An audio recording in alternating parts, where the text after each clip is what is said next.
की जय। यस अशोक जी, सो आप शुरू कीजिए। Yeah, Avatar Baba ki Jai. Three of Meher Baba's favorite couplets of Hafiz, a mystical Persian poet. Befitting a fortunate slave, carry out every command of the master without any question of why and what. About what you hear from the master, never say it is wrong, because, my dear, the fault lies in your own incapacity to understand him. I am slave of the master who has released me from ignorance. Whatever my master does is of highest benefit to all concerned. Hafiz. Avatar Meher Baba ki Jai. Atar Meher Baba ki jay. So yeah, so like I was telling you, Ashok, I was in um Mehrabad last week and last weekend actually. It was a nice couple of days. I was there from Thursday to Sunday, and yeah, I think what has changed? Nothing significant. No big changes in Mehrabad. I saw that MPR is open a little longer than normal, so it's open till April 15th, and they've made sure that something is open all the time. So D hostel opens when MPR closes. So from April 16th, D hostel will be open. So right through, you have a choice of one of the venues, which was not the case in the past. If you remember, from up to 22, the summer used to be closed for all pilgrim facilities, D hostel and MPR for 2 months. So that is the change. Like every year, I think June 1 or June 15th, MPR opens. So that's new. Other than that, yeah, they don't consider room requests anymore. So you get a shared room. So that's new. But overall, I enjoyed myself. I had a great 2-day workshop that I attended on textual editing in me and Kama, both of us. There he is. It was about it was the publishing committee largely, but we also attended. We got invited by Ward, and it was a good glimpse into how books are made and how books are edited, and what is the trust and the publishing committee's view on it. And of course, given my thing, I was only pitching about technology. So, so I was saying how technology could make a difference and how we'd be happy to help as well. So that's Mehrabad.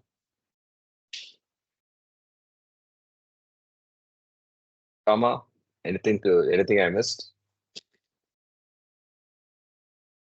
from the textual editing? Any takeaway that you had? You're hardly audible.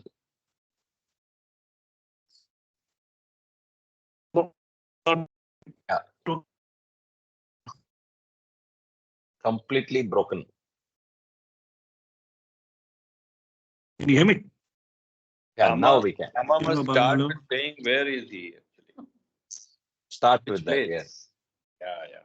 Always like that. Yeah. Jai Baba.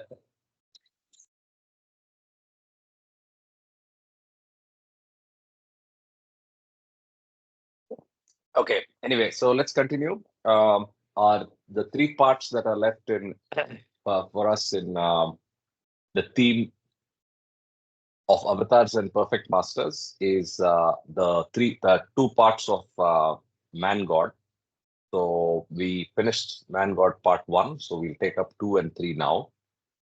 So that is where I should have already set myself to be. Yes, part 2, man god, state of the man god. So let's just see the subtitles first on part 1 and then on part 2. So joy of God intoxic. This is part 1, what we finished, right? So what we read 2 weeks back. So it's a good way to just go over again.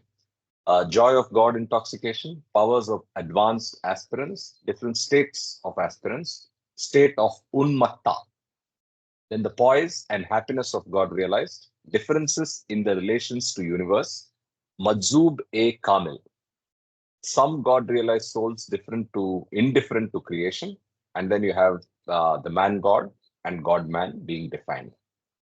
Now we go to part 2.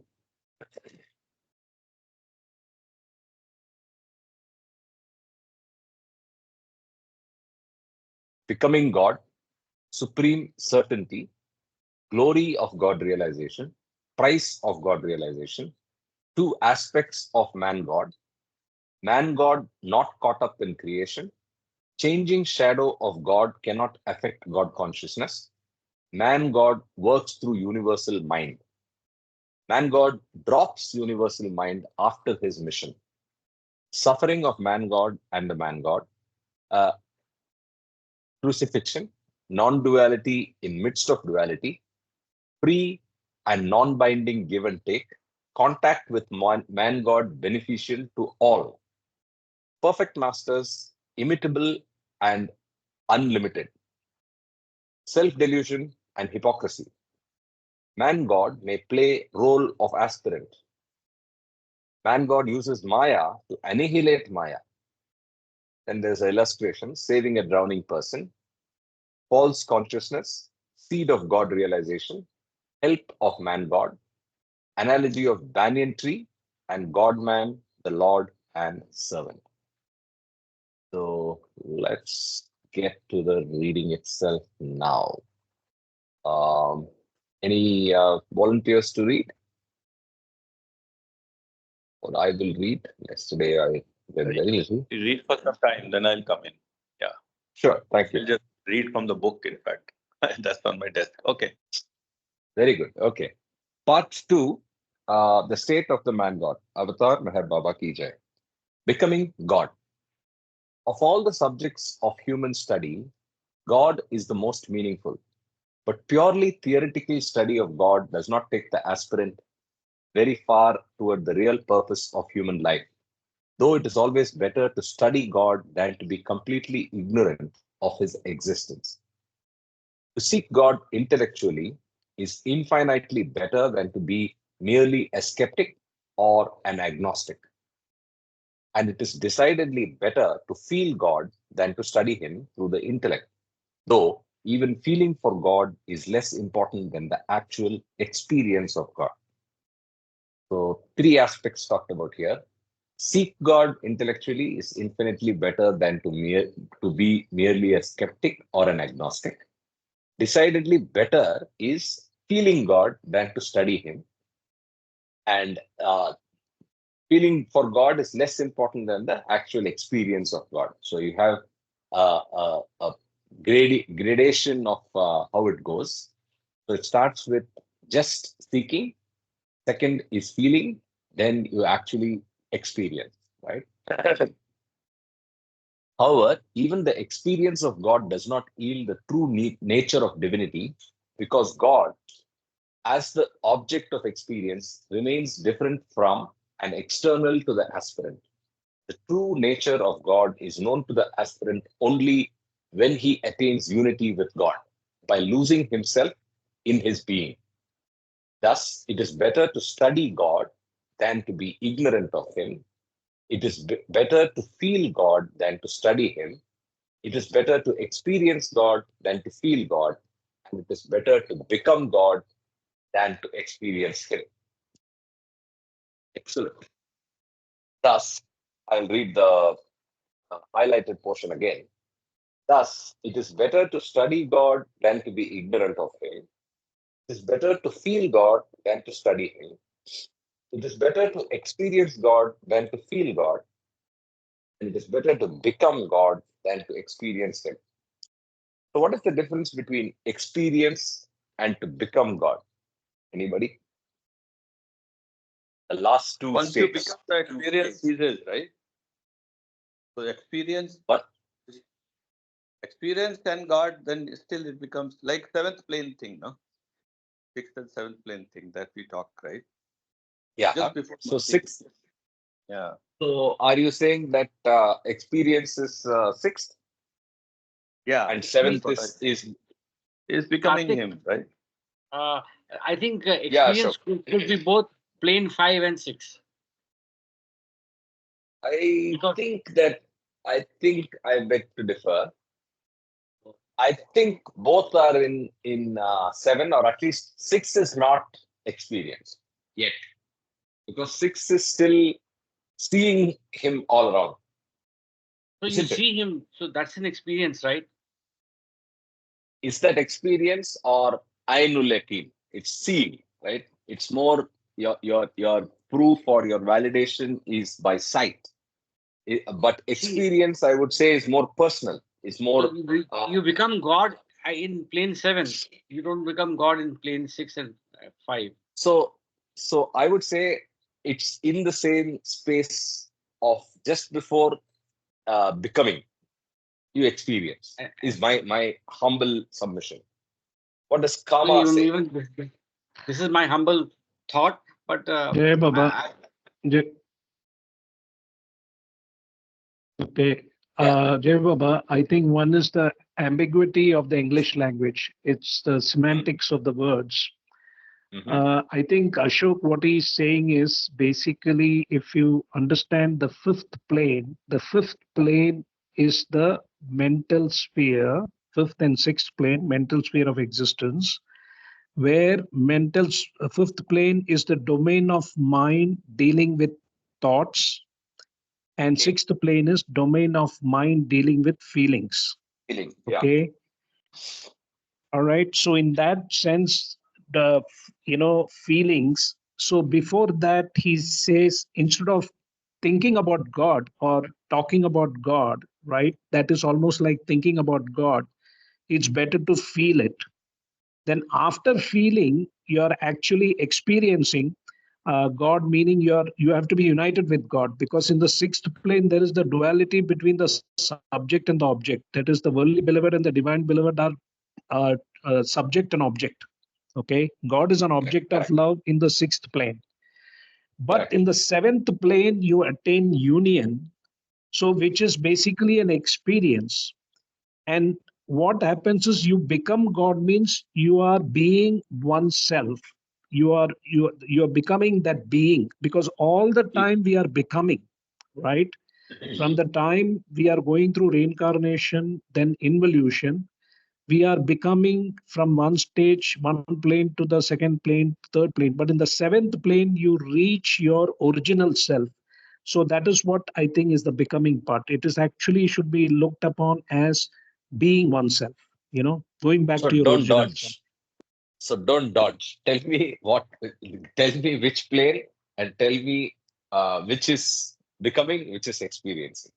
I know the semantics are complicated. I think, I, I I think, no, love the no, way you I started it. think I love the we way don't, you started it. I agree with we don't have Ashok, to, why he felt what he felt. no, no, I Yeah, understand what you're saying. It is yeah. experiences, basically the union that you are God Mhm. and that you have become God. That's it. So Okay, those so are it's just one step before, and it's almost together, almost the same. This is what I'm exactly, thinking. exactly. Yeah. Okay, so so if you look Kama, at the semantics, Ashok, surely I'll let you. I'll just comment on this, and then you can talk, Ashok. So if you look at the semantics, the line separating becoming and experiencing is very, very, very fine, right? So if you become something, right, then it's all you cannot become something without getting a full experience of him, right? Of that, right? I become a good musician. I cannot become a good musician without knowing the experience of being a musician, right? And so on. So, in the same way, in the state of union, which is the experience, just before that, you, I mean, just experience and then you become. I think that's the So way it is. But Ashok, experience is a process. Experience is the correct, process, and becoming is the end is result. the end. End. Yeah, I think that's a good way of summarizing this. So In you fact, can I'm going to also look add a at it footnote here. as the observer observation and the observed. Okay. All become So one. the observer is the subject, the observed. So if you can take the observer as the worldly beloved, the spiritual aspirant, then the observed is the divine beloved with which you want to unite. And the observation is the experience that you go through and unite with him and become that. That's my understanding. Jai Baba. I just have a simple question for Sure. that. When do you become God? In plane 6 or plane 7? My understanding was that you become God in plane 7.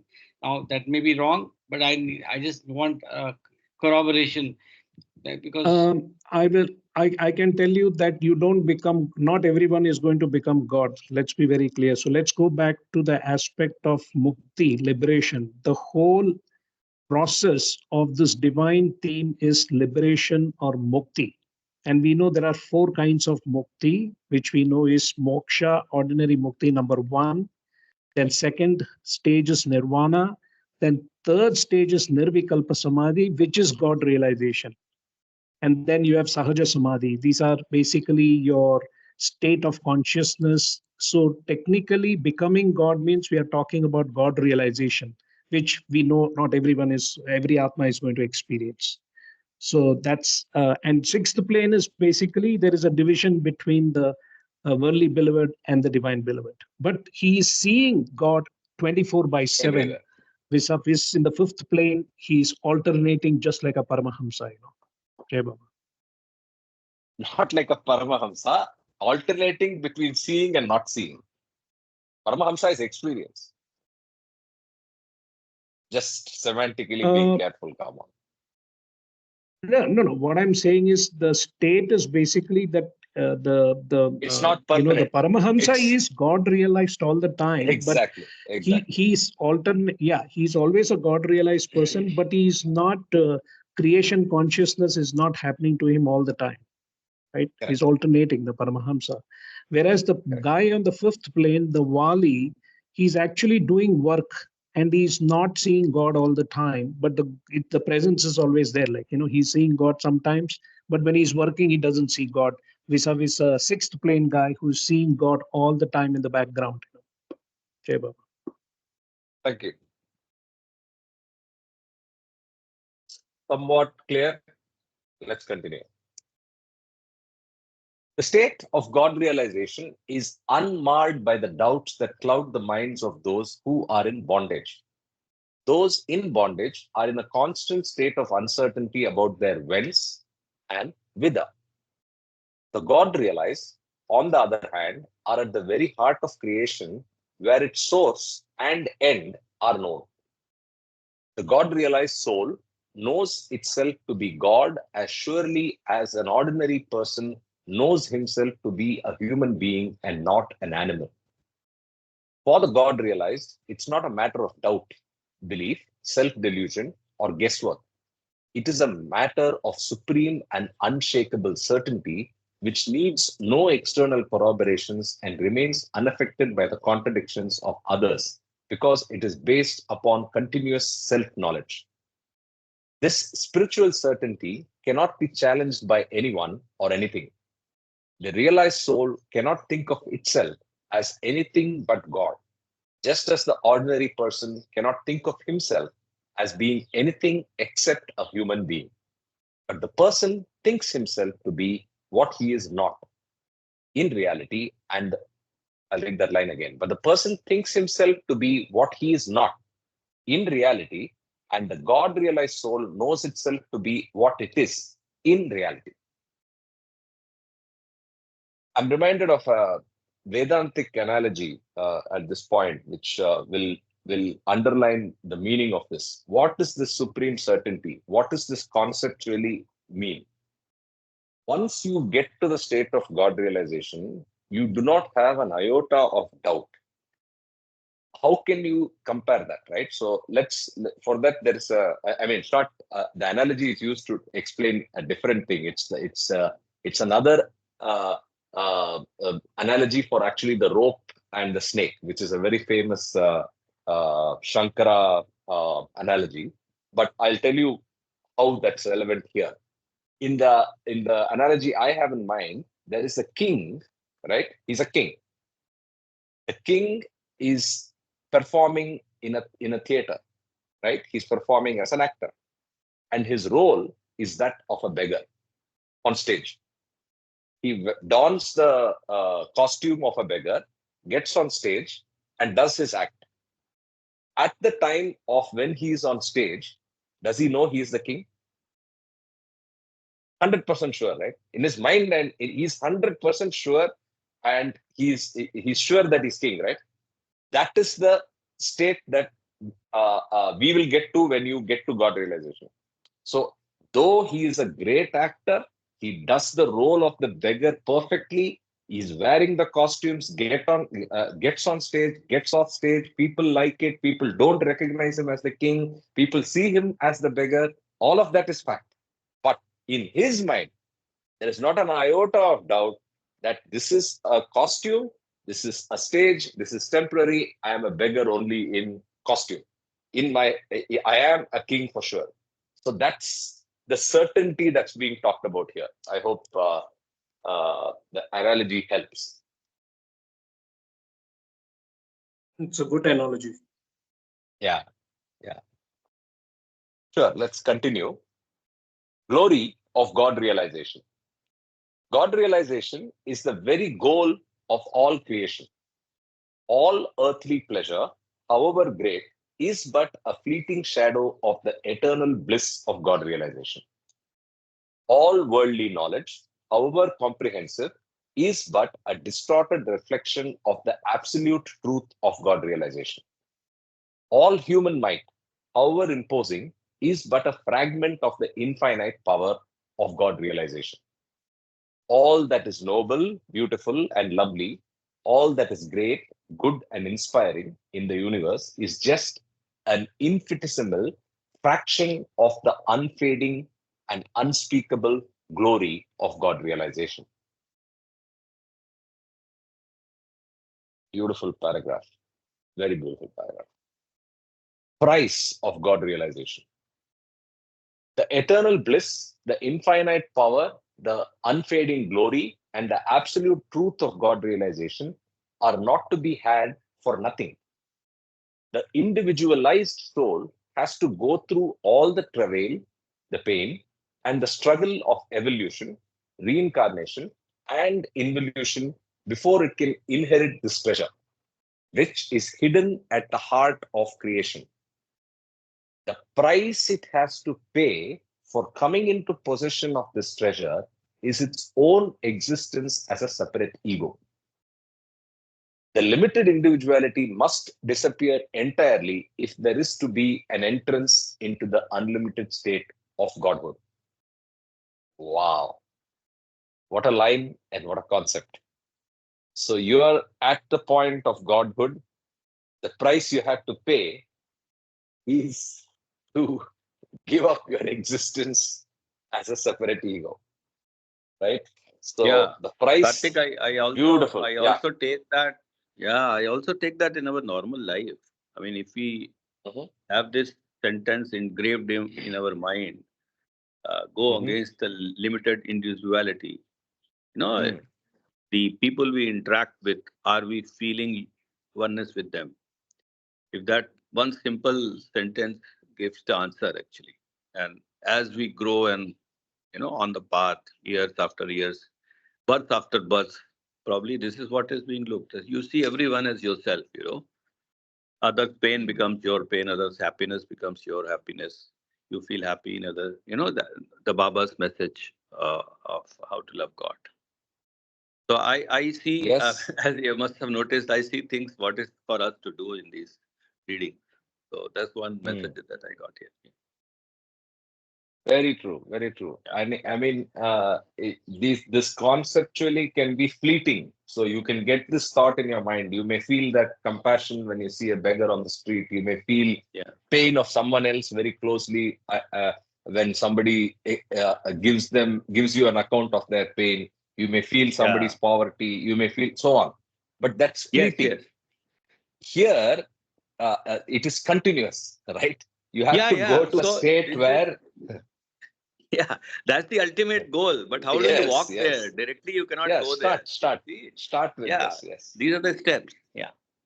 Yes, yes, perfect. No, I'm just making the point that all of us go into that phase, but you have to make it sustained, make it continuous, and recognize that, and live it with the certainty of the king on stage, right? Yeah, You yeah. have to realize that every minute we need to know that, hey, this is not real, right?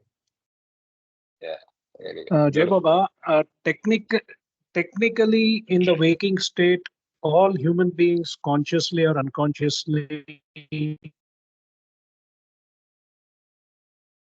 they have what you guys say about having that feeling of that. But then Your it's a audio is state gone again. itself, as you said, unless you have, Start again. you know, Yeah, start again. okay. Yeah, I'm saying unless I think every human being goes through this process of uh, feeling consciously or unconsciously of godhood. When you have those kind of feelings and qualities of godliness, but it's Correct. not continuous because of sanskaras. Exactly. Exactly. So as you rightly said, you have to keep focusing on the self all the time. You have to. That is why Baba said, "Remember me all the time," which means remember your innermost loving self, which is the same in all of us. Jai Baba. Mm, mm, Beautiful. mm, Well, mm. well said, Kama. Love you. Thank you. Beautiful. Beautiful. Beautiful. The next subheading. Oh, no, it's the same thing. Okay.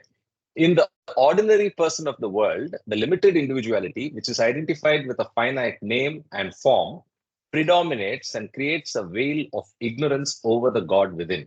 Exactly what Kama just said.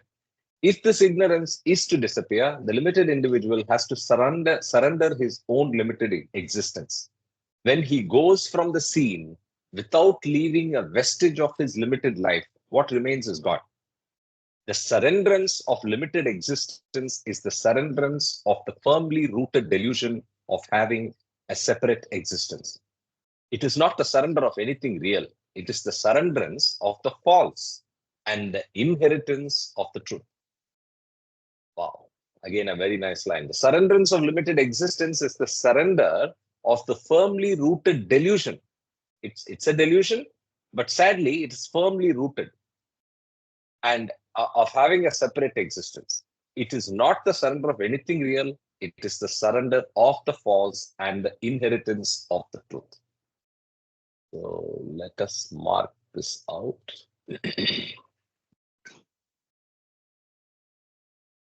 Jai Baba, Karthik, so it is the, you know, t- transmission from duality to reality. Yes, yes, correct.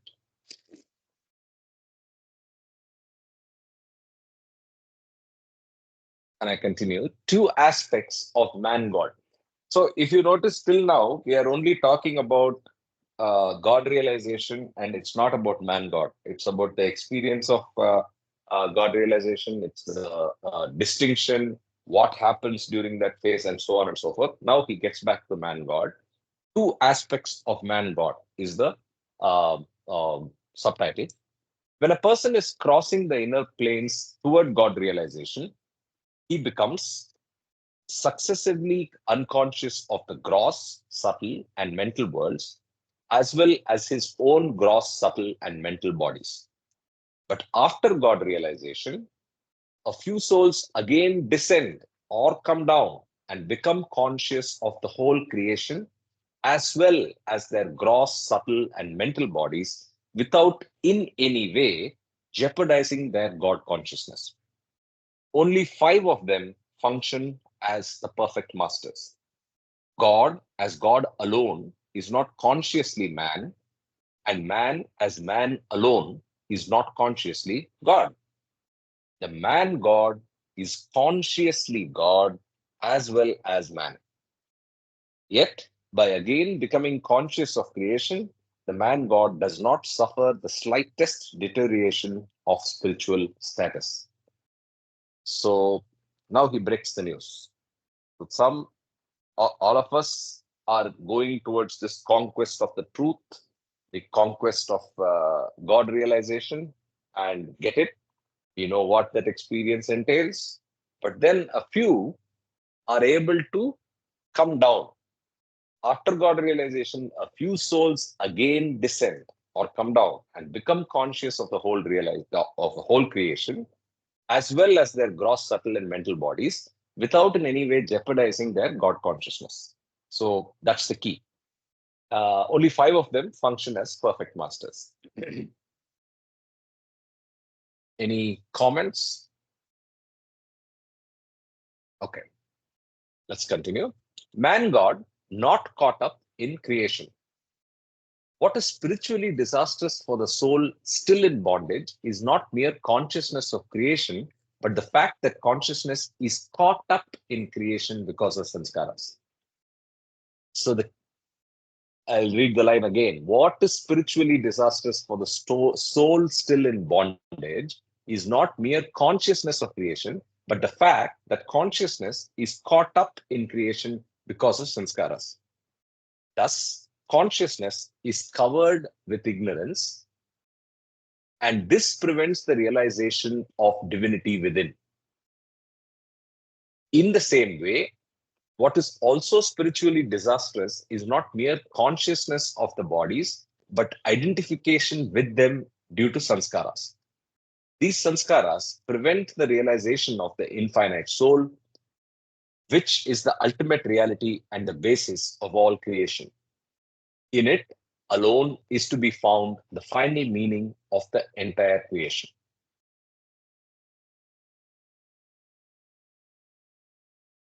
Jai The Baba, soul, uh, yeah, Jai Baba, this is probably one of my favorite paragraphs. I have quoted this many times.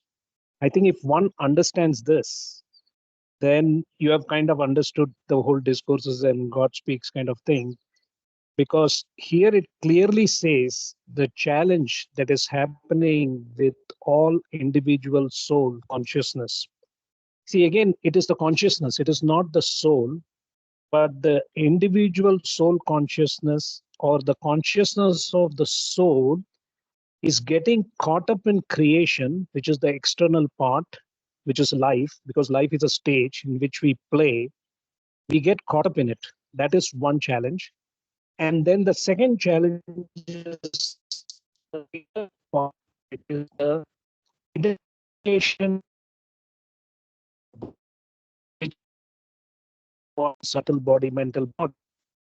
I'm a great sportsman, athlete, gross. I'm a great musician, artist in the subtle body. I'm a great scientist, hedge fund manager in the mental body. So these are all identifications, basically the ego personality self. So these two are the obstacles towards his whole journey. And that is why this paragraph is very clear. And the basic reason it talks about is because of our sanskaras, which has definitely come from the animal kingdom, which we know the major sanskaras. So the point here is that I always felt that God speaks. There is nothing about love, but what is clear that is all about the evolution of consciousness, which is due to sanskaras, and also in the discourses. Basically, there is a lot of verbiage on sanskaras, which links both God speaks and discourses. So the whole challenge for a human being, and in fact, I always tell people that if you're in the spiritual journey, unless you are in the have a blessing of a perfect master, if you have not understood the concept of sanskaras and how it affects your daily life, your ego personality self, then your journey is incomplete.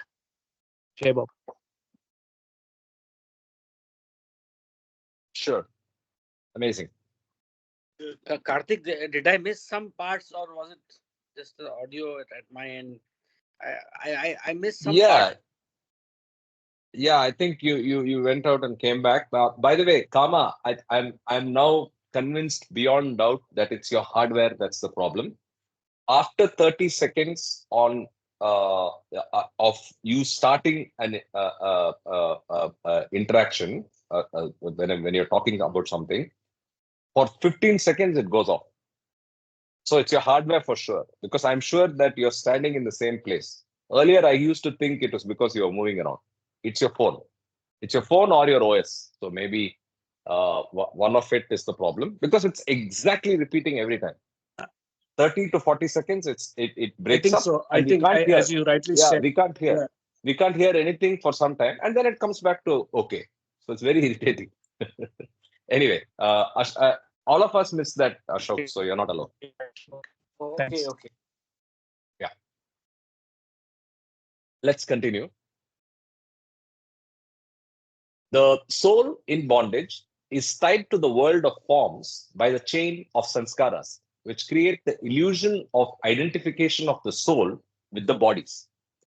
The disharmony within consciousness and the distortions in the expression of the divine will arise from sanskaric identification with the bodies and not merely through consciousness of the bodies. Since the man God is free from all sanskaras, he's constantly conscious It's of the being. sorry. You have to read it as sorry. You have to read it as Yeah, divine will. It is not divine and will of the no. Can you read that sentence again? sure. The disharmony within consciousness and the distortions in the expression of the divine will arise from sanskaric identification with the bodies and not merely through consciousness of the bodies. Did I read it wrongly the first time? Maybe I did. Apologies. Since the man God is free from all sanskaras, he is constantly conscious of being different from the bodies and uses them harmoniously as mere instruments for the expression of the divine will in all its purity. The bodies are to the man God what a wig is to a bald man. The bald man puts on his wig when he goes to work during the day, and he takes it off when he retires at night. So the man God uses his bodies when he needs them for his work, but he's free of them when he does not need them and knows them to be utterly different from his true being as God. This is a beautiful analogy. Yes, very beautiful analogy. Simple and easy to relate to. It's as good as, or as flippant, as unimportant, as insignificant as a wig, but it has a purpose. It gives you whatever. Right, Sunil? We both need to think about it. But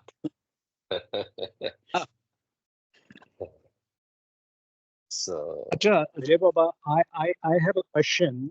So are yeah. we all acting like Mhm. today I had this insight? We all act Start again. Our sanskaras at work. at the same 12, 24, 30. Hello, can you hear me? Now Now start we again. lost Yeah. you. Hello? Yeah, start again. Start again now. I'll read. Question is that drop souls who are going through the 7 stages of life in this incarnation, are we all acting or are we all becoming? That is the question. Or both, or either. Okay, Baba.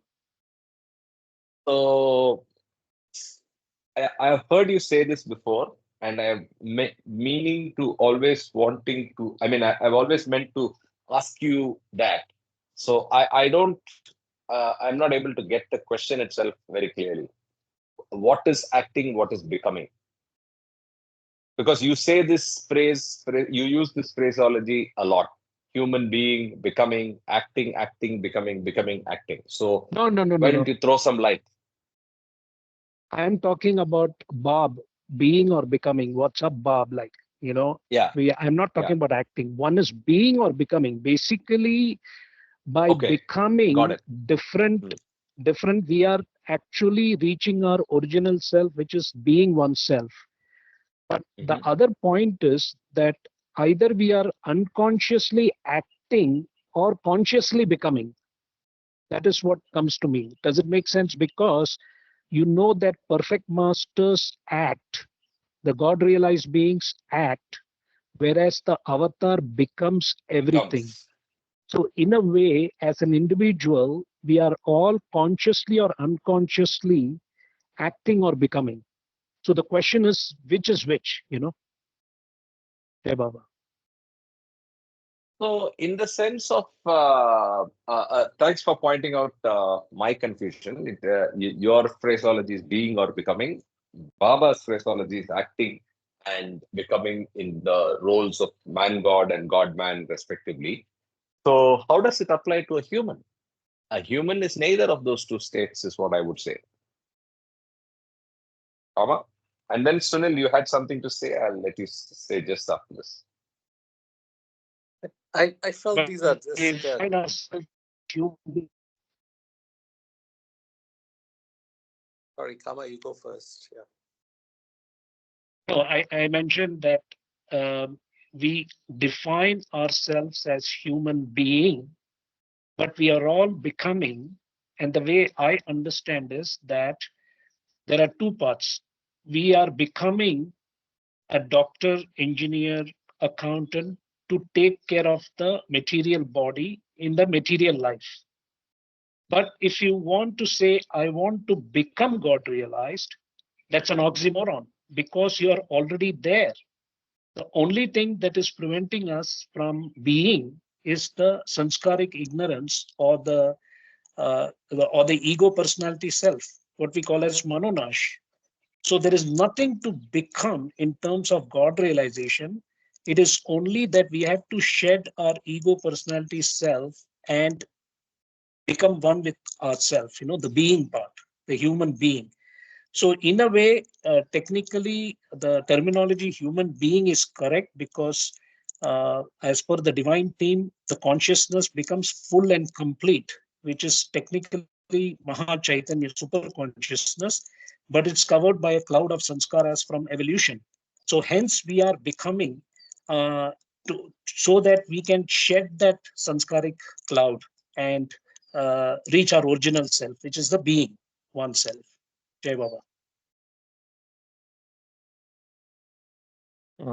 Okay, a lot of things to think about. I'm still wrapping my head, honestly. Yeah, thank you. Sunil, you were saying something.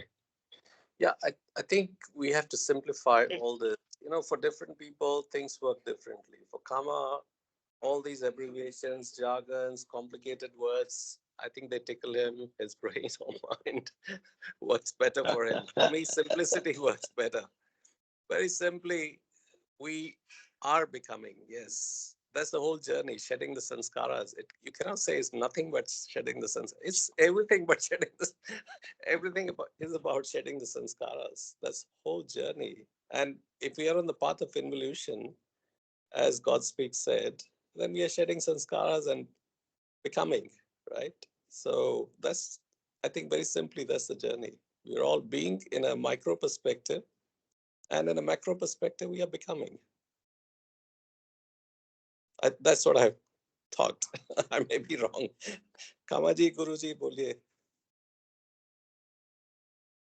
Well, to me, that's like a paradox. And I think that paradoxes are okay, which is part of this life because human life is full of paradoxes. And Baba said both Maya and paradoxes can only be understood after one reaches God realization. So we have to deal with it. That's how it is. So, So we are becoming or we are being? why human beings? That is the funny part. Actually, we are both. It's like light is a wave and a particle. So I think we are already being, but because of our false identification. See, again, the same paragraph, that important paragraph applies out here. It's the false identification with the gross, subtle, and mental bodies and getting caught up in creation. These are the two obstacles that, prevents us from being because we are always becoming something. I want to become God realized. Okay. Then But I said the you remember opposite. that essay on yes. Sorry. Yeah. So the best essay for this is the lover and the beloved. you know that God is divine love. God is love, and love must love, and to love there must be a lover and beloved. And God being one eternal, infinite existence, who can he love but himself? So he has love, loves, and this अब union भैया is अपना so phone ठीक करो यार impossibly please. difficult. Okay, okay, sir. We lost you I, again. I saw that. So you did learn the private, the last two. Very, Okay, cool. So let's continue. Continue. Yeah. Yeah, I think that all this that we have been talking, the simile of a person having a milk pot on his head, walking into a crowded place and still keeping balance.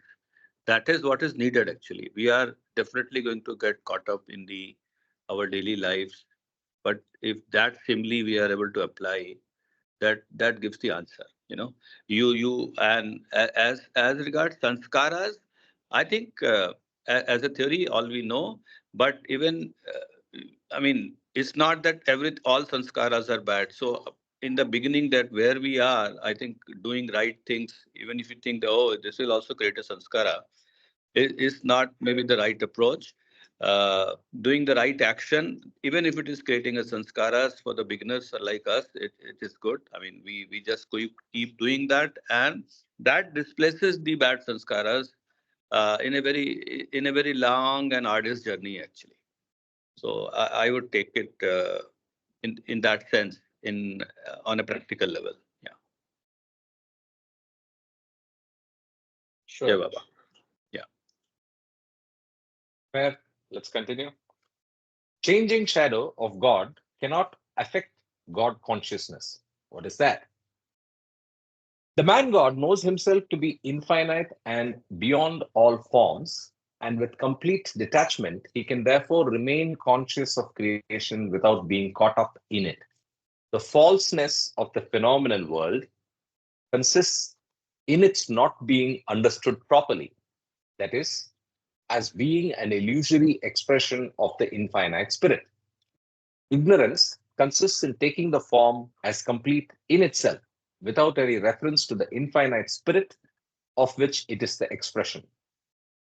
I repeat, ignorance consists in taking the form as complete in itself, without any reference to the infinite, biggest spirit of which it is the expression. In other words, the form is nothing but an expression of the infinite spirit, which we take as complete, which is the problem. And that's caused by ignorance. I mean, beautiful phrases. We're saying the same thing, but I'm just excited and happy about the phrase. Continue. The man God realizes the truth. He is conscious of the true nature of God as well as the true nature of creation. And yet, this does not involve him in any consciousness of duality, because for him, creation does not exist as anything but the changing shadow of God, who is the only eternal and real existence, and who is at the heart of creation. The man God can therefore remain conscious of creation without lessening his God consciousness. And he continues to work in the world of forms for the furtherance of the primary purpose of creation, which is to create full self knowledge or God realization in every soul. So he is delivering to that purpose of getting everyone else also move towards God realization after he has attained it himself and descended back into the world of forms. So beautiful para again.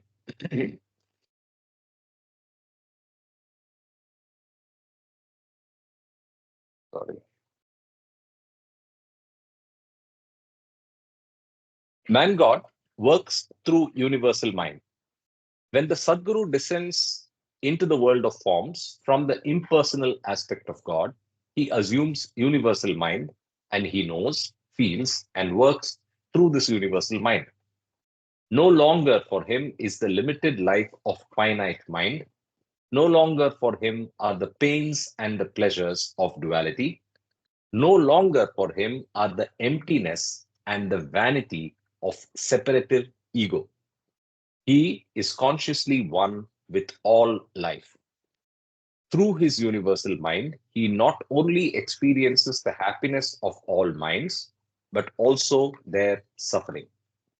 Since most minds have a great preponderance of suffering over happiness due to ignorance, the suffering that thus comes to the man God because of the condition of others is infinitely greater than the happiness.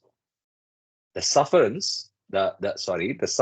of the man God is great, but the infinite bliss of the God state, which he constantly and effortlessly enjoys, supports him in all the suffering that comes to him, leaving him unmoved and unaffected by it. Man God drops universal mind after his mission. The individualized soul has no access to the infinite bliss of the God state, and it is seriously moved and affected by its sanskaric happiness and suffering because of its ignorant identification with the limited mind. The man God does not identify himself even with the universal mind, which he assumes when he comes down for the world. He has taken the universal mind only for his mission in the world. And since he uses it solely for his work, without identification with it, he remains unaffected by the suffering or happiness that comes to him through it. He drops the universal mind after his work is done. Even when he is working in the world through his universal mind, he knows himself to be the eternal and only God and not the universal mind. So, what is the point at which the perfect master drops his universal mind? What is this work and what is the end of the work? Is it, work obviously is universal work, it's duty, it's the spiritual emancipation of the rest of creation. But what is the dropping of the universal mind at the conclusion of his mission or work being referred to here? Question.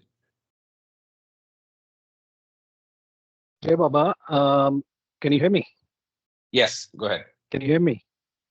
Yes, right now. So we know that the 56 God realized beings, again starting with all souls will get moksha, few will get nirvana, fewer will get nirvikalpa samadhi, and fewest will become part of the 56 God realized souls.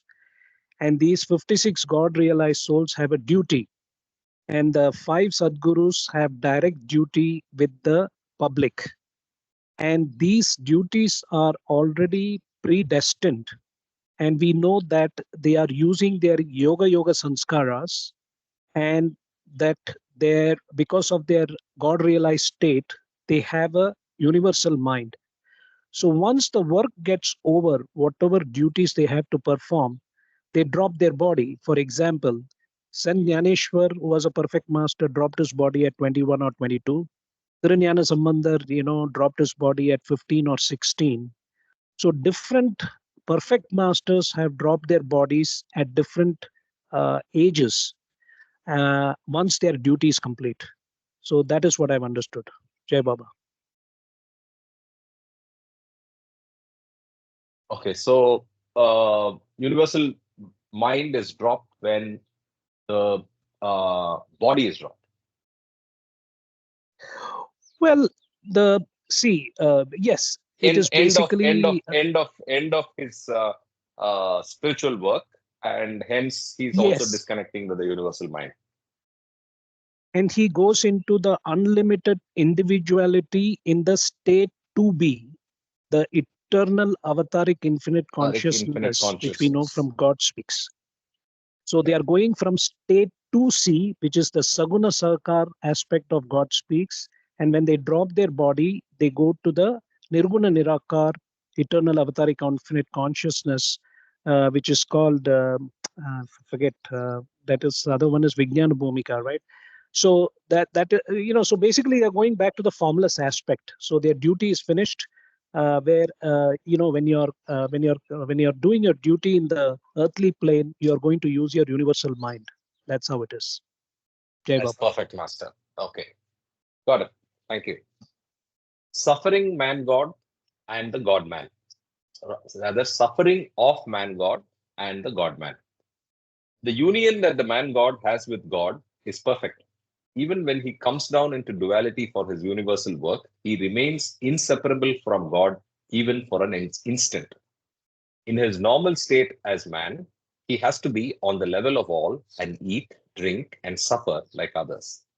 Yet, as he retains his godhood, even when he does all these things, he constantly experiences peace, bliss, and power.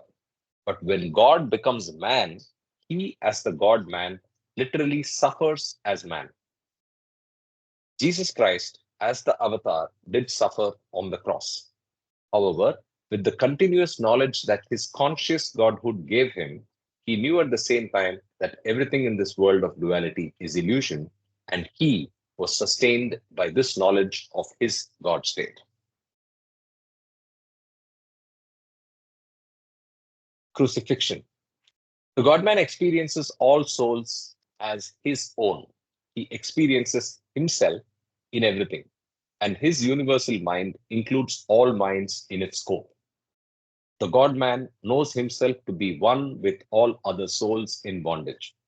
Although he knows himself to be identical with God and is thus eternally free, he also knows himself to be one with the other souls in bondage and is thus bound.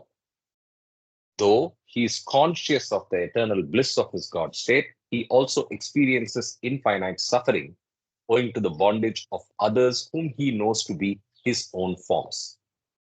This is the meaning of Christ's crucifixion.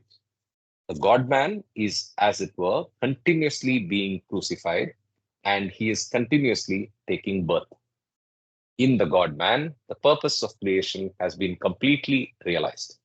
He has nothing to attain for himself by remaining in the world, yet he retains his body and continues to use it for emancipating other souls from bondage and helping them attain God consciousness.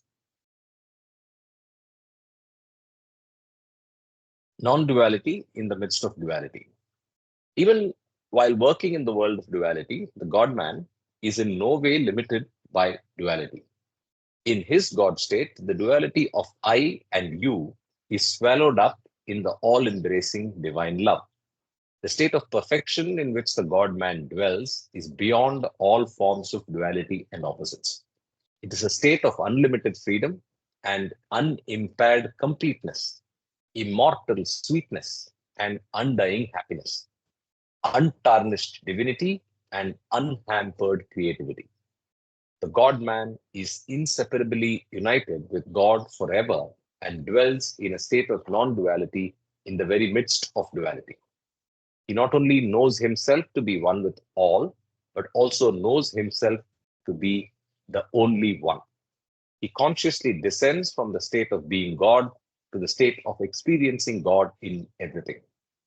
Therefore, his dealings in the world of duality not only do not bind him, but reflect the pristine glory of the soul reality which is God, and contribute toward freeing others from their state of bondage. Okay, that's part 2. Any thoughts before we go to part 3? And I realized I did not rotate reading. We can now do that.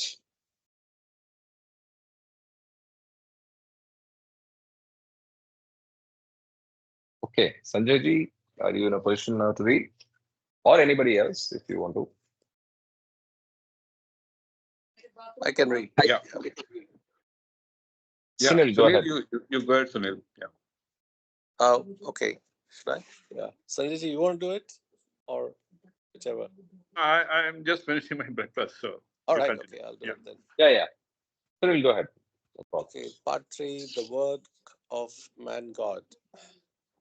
God realization is the endless end of creation and the timeless consummation of fructification of intelligent and non binding karma. Souls who have not realized God are still in the domain of duality, and their dealings of mutual give and take in different fields create the chains of karmic debts and dues from which there is no escape. The man God, however, dwells in the consciousness of unity, and all that he does not only does not bind him, but contributes towards the emancipation of others who are still in ignorance. I forgot to read the side headline: free and non binding give and take. For the man God, there is no one who is excluded from his own being. He sees himself in everyone, and since all that he does springs from the consciousness of non duality, he can freely give and freely take without creating binding for himself or others. I just remembered one example Nomita mentioned yesterday when Baba was traveling to West. Somebody asked him, where Baba, are you going to? Nomita explains it better. Yeah. What is it? Okay. That example yesterday. Hello, Salam Alaikum, Happy Baba Day. Walaikum Walaikum salam. assalam. So I heard it somewhere or I saw it. So Baba said, so this guy asked him, Mer Baba, you've come to the West. What is your message?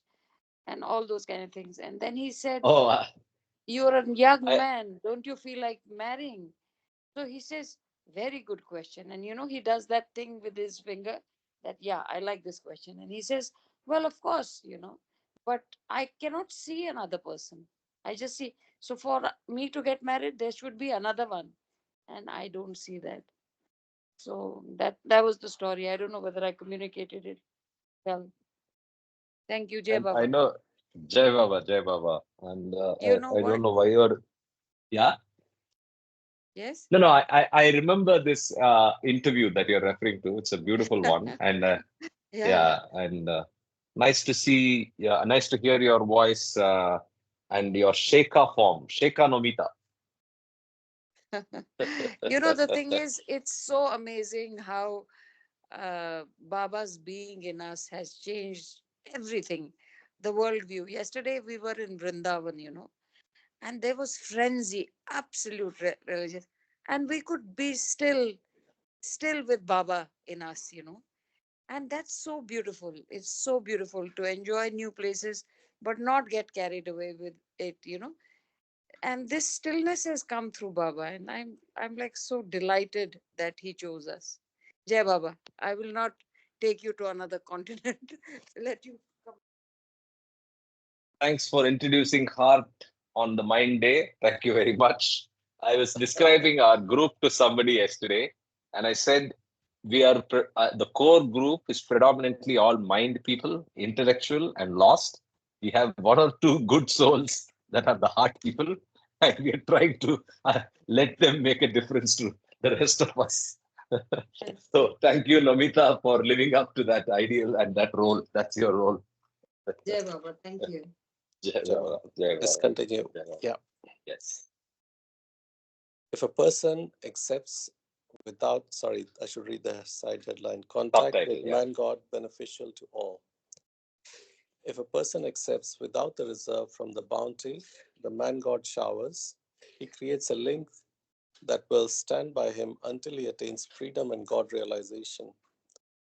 If a person serves the man God, offering his life and all possessions in his service, he creates a link that will augment his spiritual progress by inviting upon himself the grace and help of the man God.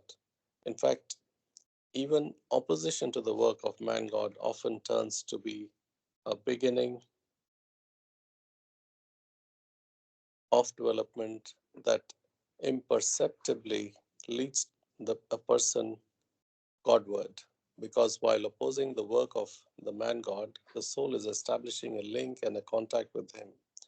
Thus, everyone who voluntarily or involuntarily comes into the orbit of his activities becomes, in some way, the receipt of a spiritual push. Perfect masters, inimitable and unlimitable. The work of the perfect masters in the universe is fundamentally different from the kind of things most priests or clergy of established religions aspire to. Most of them attach too much importance to external forms, rituals, and conformity, since they themselves are not free from selfishness, narrowness, or ignorance. They exploit the weak and the credulous by holding before them the fear of hell or the hope of heaven. The perfect masters, on the other hand, have entered forever into the eternal life of love, purity, universality, and understanding. They are therefore concerned only with the things that really matter and that eventually bring about the inner unfoldment of spirit in all whom they help. Beautiful.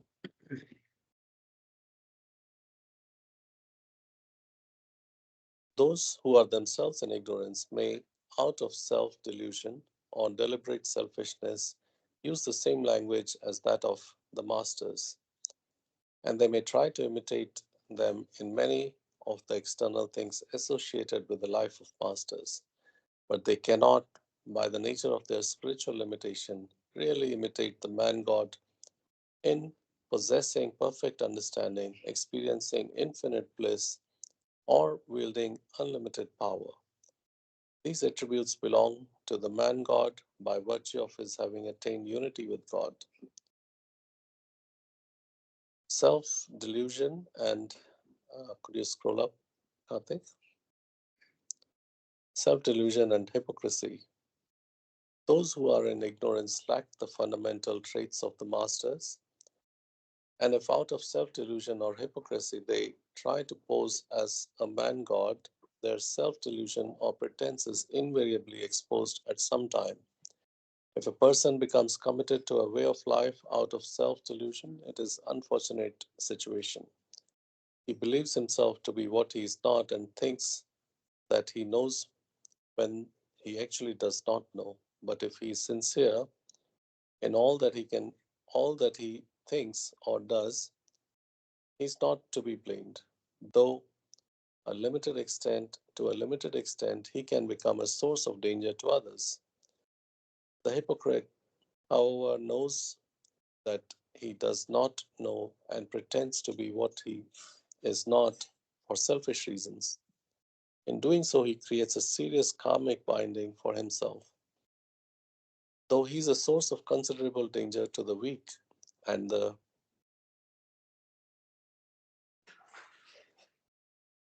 credulous. He cannot go on indefinitely with his willful deceit, for in the course of time he is automatically exposed by some claim he is unable to substantiate. Man God may play role of aspirant. In the performance of his universal work, the man God has infinite adaptability. He is not attached to any one method of helping others. He does not follow rules or precedents, but is a law unto himself. He can rise to any occasion and play the role that is necessary under the circumstances without being bound by it. Once a devotee asked his master the reason why he fasted. The master replied, I am not fasting to attain perfection, for having already attained perfection, I am not an aspirant.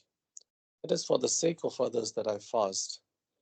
A spiritual aspirant cannot act like one who has attained perfection, since the perfect one is inimitable, but the perfect one can, for the guidance or benefit of others, act like an aspirant. One, one who has passed the highest examinations of a university can write the alphabet without difficulty to teach children, but children cannot do what he can do. To show the way of divinity, the man God may often play the role of Bhakta, devotee of God, although he has already attained complete unity with God. He plays this role though God realized in order that others may know the way. He's not bound to a particular role, and he can adjust his technique of helping others to the needs of those who seek guidance. Whatever he does is for the ultimate good of others. For him, there is nothing worth attaining because he has become everything. Not only is the man God not, I think you should read the headline, Man God uses Maya to annihilate Maya. Not only is the man God not necessarily bound to any particular technique in giving spiritual help to others, but also he is not bound to the conventional standard of good. He is beyond the distinction of good and evil. Although what he does may appear lawless in the eyes of the world, it is always meant for the ultimate good of others. He uses different methods for different persons. He has no self interest or personal motive and is always inspired by compassion that seeks the true well being of others. Therefore, in all that he does, he remains unbound. He uses Maya to draw his disciples out of Maya and employs infinite ways and workings for his spiritual task. His methods are different with different persons, and they're not the same with the same person at all times. Occasionally, he may even do something that shocks others because it runs counter to their usual expectations. However, this is always intended to serve some spiritual purpose. The intervention of a short, shocking dream is often useful in awakening a person from a long, beautiful dream. Like the shocking dream, the shocks the man God in his discretion deliberately administers are eventually wholesome, although they may be unpleasant at the time. Can somebody else take over? I have a little bit of a chore here. Sure, sure, sure. Sunil, I mean, Ashish, or Yeah, yeah, go ahead, Ashish. yeah. Just before that, we were reading about that awakening, right? Before that one. So Yeah, how you know you have been awakened? Any like I'll use without a many ways? Chinmayananda. I'll use a Hmm? Chinmayananda joke.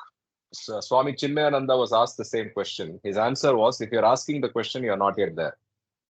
Sorry, I'm just quoting his joke, okay? But jokes apart, anybody wants to answer Ashish's question? Because we have many things for the 7 steps and all those steps, right? But how do you Correct. what are the steps for the awaken? Like how do you know? You won't So know. it's I think you don't know. You won't know. I don't know. You wouldn't even you would not even know that you are on the path because is that because except we are going because you may start blindfolded? getting experiences. Suppose you start getting experiences, but how do you make sure that they are the real ones? So I think it's very very difficult question to answer. Yeah, How I would think you it's know it's uh, it's that they are not based on hallucinations? your Yeah, yeah. correct. So it's based on your sanskaric framework, and like Sanjay ji also said, there could be chances that you confuse your mental. I mean, your experiences to be the intuitive messages are the true ones, and I think guidance of the master is the only true support or the crutch that you can use. So that's what I would say in response. Even I read the book of Baukulchit also. There's a book of Awakening, right? Baukulchit's book. Hmm, hmm, hmm. But in that book as well, means he given so many examples and all, but I don't know. Like anyway, anyway, So yeah. are you talking about awakening as understood as the end point of God realization or experiencing God, No, or no, it's just the process no. of involution? Process. It's just awakening means I just got awakened. Yeah, this God exists or something like that. Oh, something. Yeah, it's not God realization, but it's just awakened from the dream. It's like at least understanding, like, yeah, this is the dream, and I should follow the path, and I should only realize, right? I should realize, like, there's nothing other than God, and I should follow the path, whatever the God has been given me the path. At least that that stage is the we can call it as a that person is awakened, probably. So the semantic that I use to describe that is academic, right? So at least for the people on this call, I can assume that academically we are convinced of illusion. Academically, we are convinced of our goal of life being to get conscious, the realization of God. Academically, right? We understand the concept and we understand technically that's the thing. But is that the awakening? Um, I don't think. I Means think 100% faith. so okay, go ahead. Go ahead. It comes with the faith also. I think awakening means, yeah, because even though uh, sometimes we don't have the 100% faith as well, right? I think faith is also one of Hmm, the part of the awakening. hmm. We have, like, how much faith. If I have 100% faith on the God, maybe I may not be that much stable the way I am right now. Probably, I don't know. So that is also one of the step of awakening, maybe. Correct.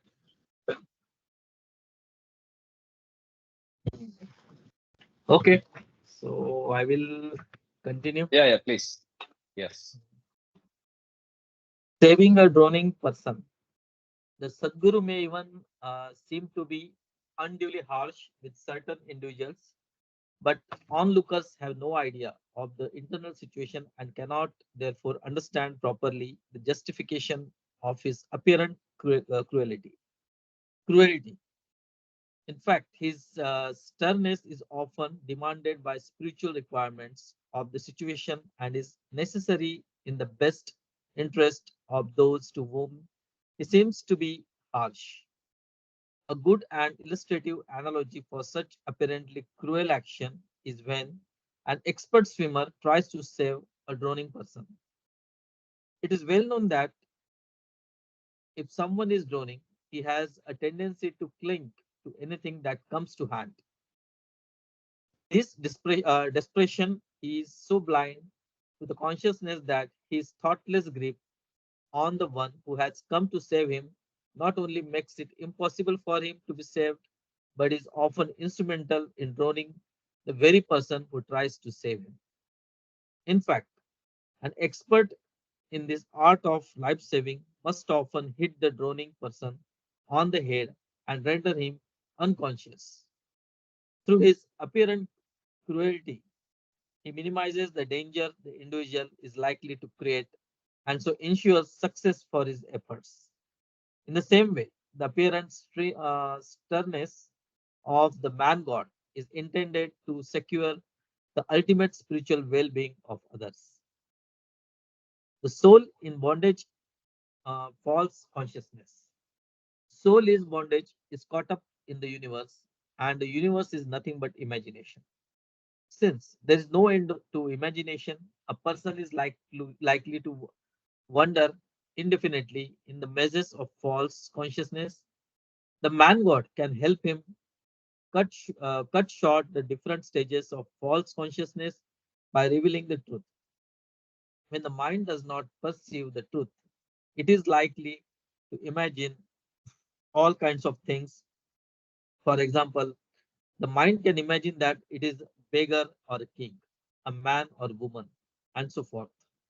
The soul, through the mind, thus goes on gathering experiences of the opposites.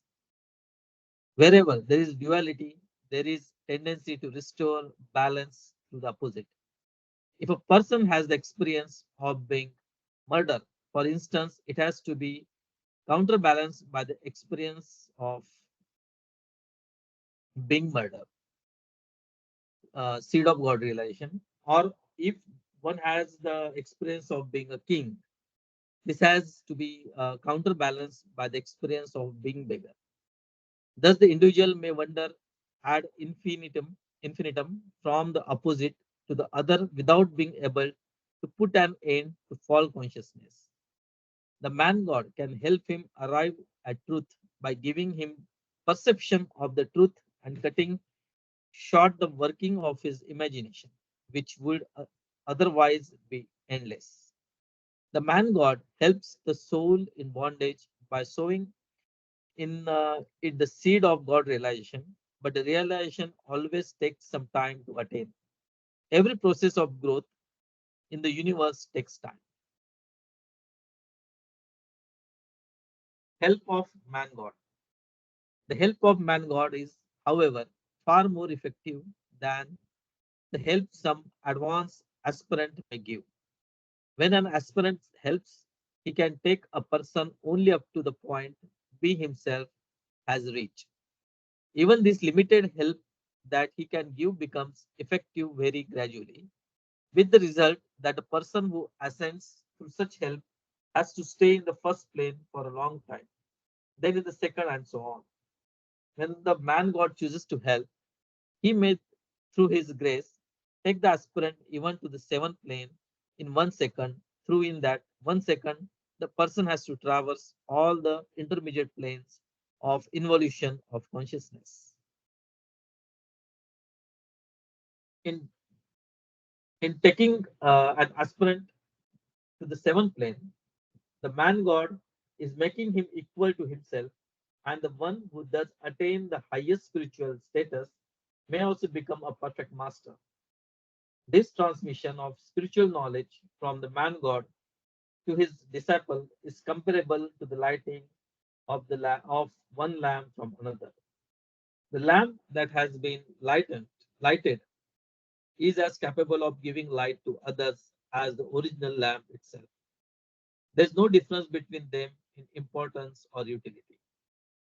Analogy of That's a banyan it's tree. a beautiful that's a beautiful analogy. So I think the man god is like the lamp. After you use the lamp to burn to light another lamp, the two lights are equal. There is no difference between the first one and the second one. So the focus of that man god is to light as many other lamps as possible, and make that other lamp reach that point of light which he has reached himself, with no difference. It's no difference after lighting. Before lighting, they are not there, but then after lighting, they are 100% the same as the man God himself. Beautiful analogy. I mean, these Yeah, analogies, yeah. like But yeah, the finally what happens is the lamb start thinking I'm brighter than you. That's the whole sad part. yeah, absolutely. That then they are not there. Then they are not there. Yeah. Yeah, even the analogy of the drowning man, right? Anybody wants to tell me where else this analogy comes? This illustration, this same illustration is there in Discourses in another chapter, another part. Do you recollect where the same? Yeah, that's the love for God and really your need for God is something like a drowning man. Yeah, I That's think it's one. Other violence and analogy, non-violence. yeah, Karthik, I was and thinking about violence and non-violence also. Perfect. yeah, Thank you, Ashok. and Violence and non-violence the has this other, example. yeah, and other analogy of it's not exactly drowning, but it's like the master Surging. ties you to the planks and throws you to the water and asks you not to get wet. So that's also there. Yeah.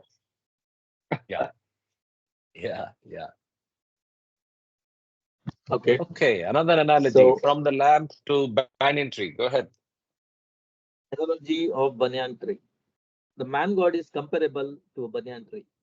The banyan tree grows huge and mighty, giving shade and shelter to travelers and protecting them from sun, rain, and storm. In the fullness of its growth, its descending rooting branches strike deep into the fallow ground below to create, in due time, another full-grown banyan tree. It took become equally huge and mighty, giving shade and shelter to travelers and protecting them from sun, rain, and storm, and has the same potential power to create similar full-grown banyan trees. The same is true of the man God, who arouses the godhood latent in others. Thus, the continued succession of the perfect master on earth is perpetual blessings to mankind, helping it onward in its struggle through darkness. God man, the Lord and servant. The God man, in bracket avatar, however, may be said to be both Lord and servant of the universe at one and the same time. As the one who showers him spiritual bounty on all in measureless abundance, he is the Lord of the universe. As the one who continuously bears the burden of all and helps them through numberless spiritual difficulties, he is the servant of the universe, just as he is the Lord and servant in one. The God man is also the supreme lover and the matchless beloved. The love he gives or receives goes to free the soul from ignorance. In giving love, he gives it to himself in other forms. In receiving love, he receives what has been awakened through his own grace, which is continuously showered on all without distinction. The grace of the God man is like the rain, which falls equally on all lands, irrespective of whether they are barren or fertile, but it uh, fructifies only in the land that have been rendered fertile through arduous and patient toiling. Uh, Wow. the grace of the God man is like the rain and falls equally on the land. So, but the grace happens. Does it happen to everyone? No, right? नहीं आपको No, no, land को it ready करना है ना. falls for everyone. But the land has to be ready for it to grow anything. There is another thing which is said, it has to be like a patra. हम लोग हाथ ऐसा करते हैं ना, which is गड्ढा होना चाहिए तभी पानी भरेगा. If you are like a hill, then the water will not be there. So you have to be ready to receive in a sense of being like a pit. Yeah. And of course, the land has to be fertile. Yeah, you have to make it fertile for rain to be used up for But constructive use. fertile light is important. Yes. You have to So till your land endlessly, remove all the weeds, all that, manure it, be ready. everything. Yeah. So all actions has to be taken to make it fertile. When the grace descends, it is ready to receive. Yeah. Okay, Baba. Indeed. Sometimes I feel these So Hollywood directors or writers, they read this Discourses book. Yeah. why? Many Why? many movies. Means I started from my childhood like Matrix movie, right? Means I will take very old examples. If you see the Yeah. story of such movies, those movies are like it's the same concept. It's a similar, not same, similar kind of concepts again. So why do you think Baba spent so much time in Hollywood? Yeah. Yesterday you were there, no? Yes. As Yesterday, early as yes, 32. correct. 32. 32. Yeah. So there is nothing that is random. There is nothing that is happening without the plan and design of the avatar, right? So he says, and Gene Ariel quotes, right? There is a new type of movie.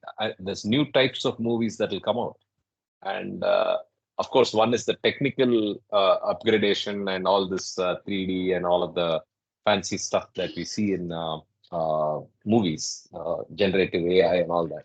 But more importantly, the messages, like you said, deception, matrix, all of them are very, very metaphysical and Vedantic, if I dare say, and maybe inspired by Baba as well. The fun has not yet begun, आशीष, और भी होगा. अभी अभी अभी चालू ही हो रहा है.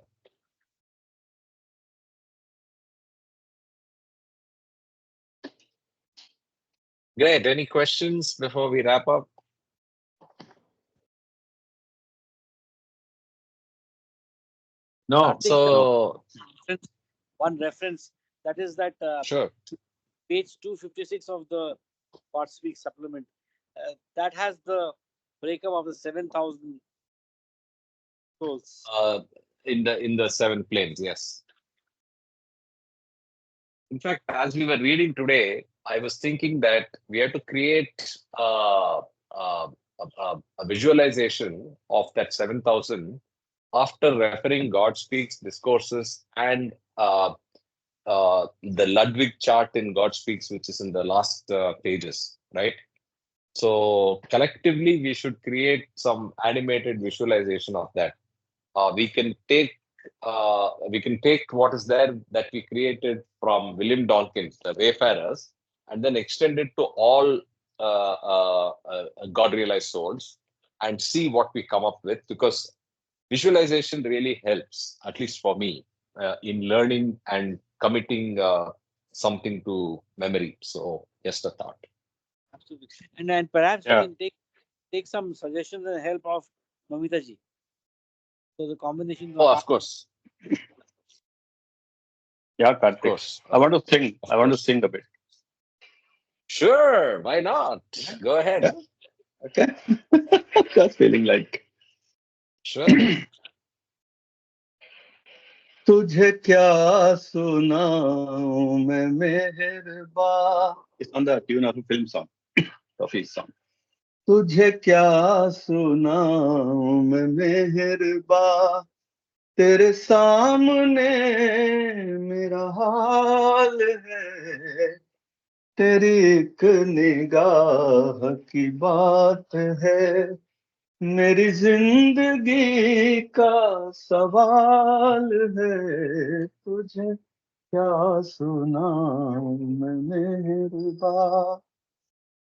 मेरी हर खुशी तेरे दम से है, मेरी जिंदगी तेरे दम से है, मेरी हर खुशी तेरे दम से है, मेरी जिंदगी तेरे दम से है, मेरे दर्द से तू हो बेखबर, कोई शक न कोई सवाल है, तुझे क्या सुनाऊं मैं मेहरबान. तेरे नूर पर है मेरी नजर, मुझे सुबह हो शाम की क्या खबर, तेरे नूर पर है मेरी नजर, मुझे सुबह हो शाम की क्या खबर, मेरी शाम है तेरी जुस्तजू, मेरी शाम है तेरी जुस्तजू, मेरी सुबह हो तेरा ख्याल है, तुझे क्या सुनाऊं मैं मेहरबान. मेरे दिल जिगर में बसा हुआ तेरा अक्स ही मेरे रहनुमा, मेरे दिल जिगर में बसा हुआ तेरा अक्स ही, अक्स मीन्स फेस, तेरा अक्स ही मेरे रहनुमा, के तेरे बगैर ओ मेहरबान मुझे जिंदगी भी मुहाल है, तुझे क्या सुनाऊं मैं मेहरबान, तेरे सामने मेरा हाल है, तेरी एक निगाह की बात है, मेरी जिंदगी का सवाल है, तुझे क्या सुनाऊं मैं मेहरबान. जय बाबा. Thank you for listening. Thank you so much. Thank you so much for spontaneous singing, and we all enjoyed it. Any other thoughts, comments before we wrap up? No. So let me stop recording on that note.